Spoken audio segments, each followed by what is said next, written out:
Dicas, informações e sua dúvida sobre saúde respondida aqui na Aranãs. Plantão Médico com o Dr. Pedro Pimenta. Boa tarde a todos. Hoje nós vamos falar sobre uma doença também que a gente vê muito no consultório, sabe? Que é a psoríase. A psoríase é uma doença que deixa marcas na pele, né? Indeléveis. E é uma doença crônica, né? Os casos de psoríase bem estabelecidos, a pessoa trata, melhora, mas depois ela tem recaída, né? Pode ter recaída, trazendo às vezes aquela situação de intranquilidade para o paciente. A psoríase é de fato uma doença que a gente não tem uma etiologia única, né? Falar a psoríase é causada por isso. Não. Ela tem uma evolução extremamente crônica e acentuada tendência recidiva. A pessoa trata, a psoríase volta, torna a tratar, a psoríase volta. Mas é perfeitamente possível intervir de forma favorável sobre o curso da moléstia. É uma doença que tem como a gente agir para que a pessoa conviva com ela. Não é uma doença intratável, nós temos recursos. Desde os recursos para a psoríase mais simples, né, com menos difusa, até recursos para a psoríase disseminada no corpo inteiro, com situações artropáticas, comprometendo as articulações, etc. Né? A lesão característica da psoríase está representada por uma placa avermelhada e escamosa. Ela é um pouco saliente em relação à superfície da pele. As escamas são superpostas e sua cor é uma cor esbranquiçada, que a gente chama de nacarada. E elas podem ser destacadas com facilidade mediante a raspagem da lesão. Quando a gente vai e raspa a lesão, ela sai com facilidade. E no lugar vem minando um sanguezinho, até um sinal característico para a gente às vezes fazer o diagnóstico quando existe dúvida, né? Você raspa a lesão, a pele, de repente forma-se um leito onde fica minando pequenas gotículas de sangue. Mas quando a psoríase está bem estabelecida, o diagnóstico não é difícil, o diagnóstico é simples e os médicos estão têm facilidade para fazer esse diagnóstico. E essas lesões de psoríase são tamanhos variados. Às vezes a gente tem placas pequenininhas, outras placas maiores, formando aqueles desenhos, aqueles mapas geográficos no corpo, placas imensas, né? Nas mãos e nos pés pode dar pústulas, que é a chamada psoríase pustulosa. Forma aquelas descamações da mão e começa a dar infecção, né? A chamada psoríase pustulosa. A psoríase, ela tem elevada predileção pelo couro cabeludo. Então a gente vê muito caso de psoríase do couro cabeludo, principalmente na nuca, que a gente vê aquelas escamas, né? A pessoa chega no consultório descamando, né, a cabeça. Lógico que tem que fazer diagnóstico diferencial com dermatite seborreica, mas para o médico isso não é difícil, né? Ele vê logo que aquilo ali é um caso de psoríase do couro cabeludo. E tem a predileção também pelos joelhos e cotovelo. A gente costuma dizer que a psoríase fala pelos cotovelos, porque é o lugar que ela aparece com a frequência muito grande. Nos joelhos, essas manchas descamativas, essas placas descamativas, né, esbranquiçadas, aparecem muito nos joelhos e cotovelos da pessoa que tem essa doença. Mas não é só aí, ela pode generalizar, pode ir para o corpo inteiro. Traumatismo podem predispor ao aparecimento de novas lesões. Então, se a pessoa traumatiza uma determinada região, ali pode aparecer uma nova lesão de psoríase. Muitas vezes a pessoa chega e passa álcool no corpo, achando que vai resolver, isso irrita a pele e pode trazer também uma lesão de psoríase naquela área, né?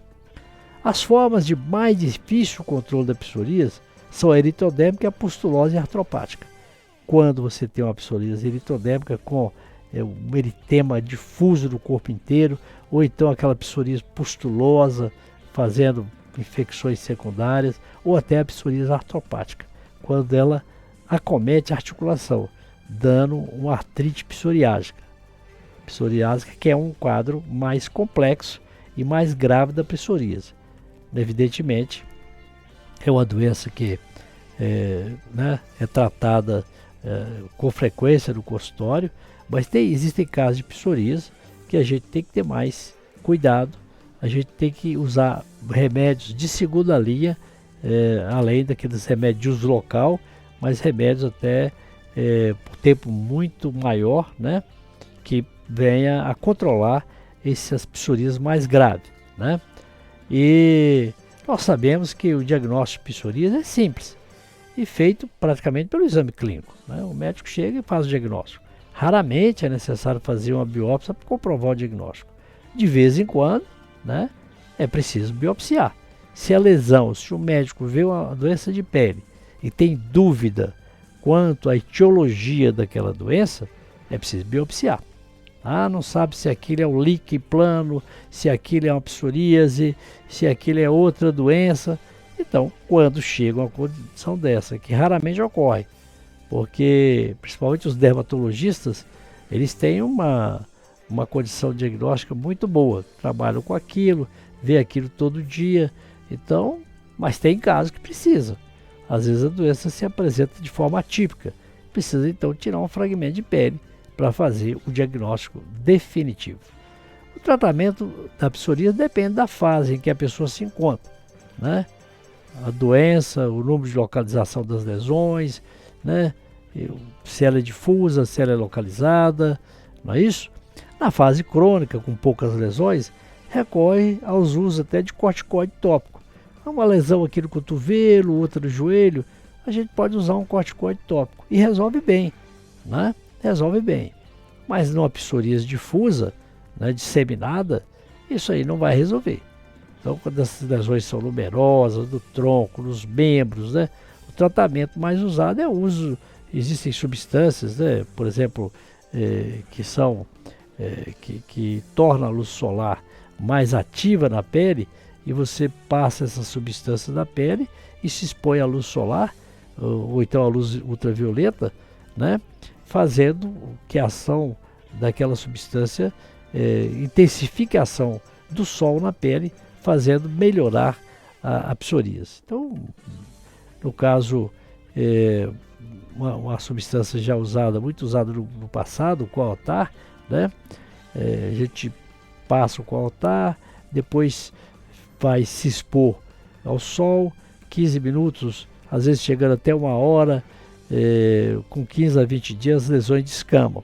Mas hoje já tem substâncias, tem remédios mais evoluídos que funcionam bem também.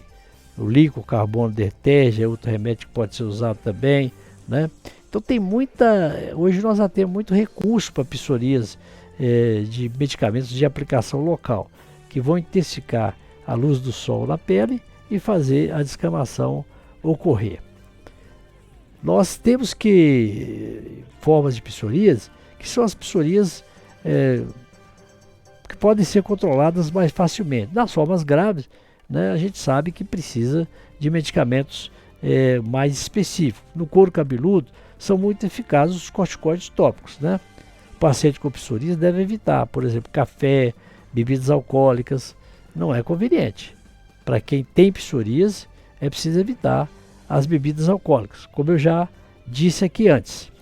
Nós temos que falar sobre psoríase também, alguma coisa a respeito de tratamento mais mais eficiente. Existem casos de psoríase que nós precisamos usar os imunossupressores, né?